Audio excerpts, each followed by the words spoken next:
Look in the mirror. What do you see? Scars you're trying to hide? Wounds you're ashamed of? You've been looking at them all wrong. Those aren't your damages, they're your war paint. Every scar is a battle you survived. Every wound is a victory marked in flesh. You think warriors paint their faces before battle? That's child's play. Real warriors let their scars tell their stories. Each mark a testament, each scar a chapter, each wound a badge of honor earned in the arena of life. Look at Seal, his face marked by lupus. Did he hide those scars? Number. He turned them into his signature. Those marks didn't end his career, they became his war paint. Every photograph, every performance, those scars screaming to the world, I survived, I conquered, I'm still here. Your anxiety attacks, those aren't your weakness. They're battle scars from fighting storms others can't even see. Your depression, that's not your shame. That's your war paint from surviving darkness that would have killed others. Those nights you cried alone, those weren't your defeats. They were your war paint being applied. Think about Tyrion Lannister from Game of Thrones. That scar across his face from the Battle of Blackwater. Did he hide it? Number, never forget what you are, he said. Wear it like armor, and it can never be used to hurt you. That's not just fiction. That's the warrior's truth about scars. Look at Jonah Lomu, diagnosed with nephrotic syndrome, a career-threatening kidney disease. Every game he played was another scar earned. Every tackle he broke was another mark of defiance.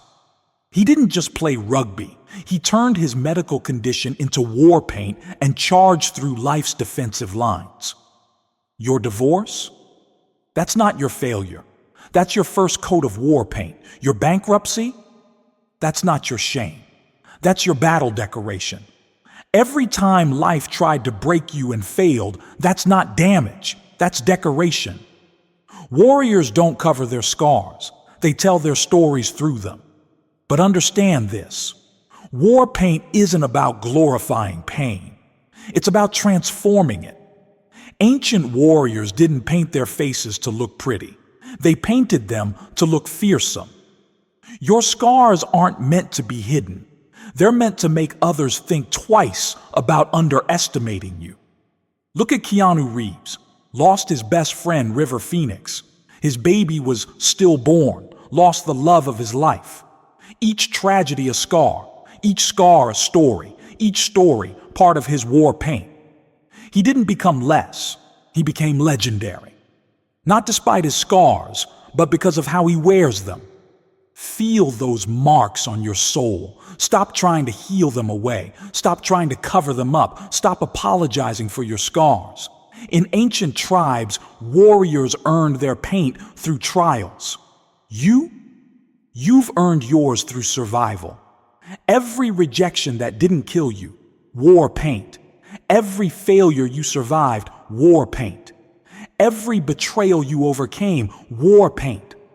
Society tells you to hide your scars, to be ashamed of your wounds. Society doesn't understand warrior culture. In the tribe of survivors, scars are sacred. Your pain isn't your weakness, it's your pigment. Your struggles aren't your shame, they're your design. Your battles aren't your burden, they're your beautification. Every warrior's face tells a story. What story do your scars tell? So stop hiding your war paint. Stop concealing your battle marks. Let your scars speak of your survival. Let your wounds testify to your strength. Because in the end, life's greatest warriors aren't those with pristine skin. They're those whose scars tell epic tales of battles fought and won. The mirror is waiting, warrior. What story will your war paint tell today?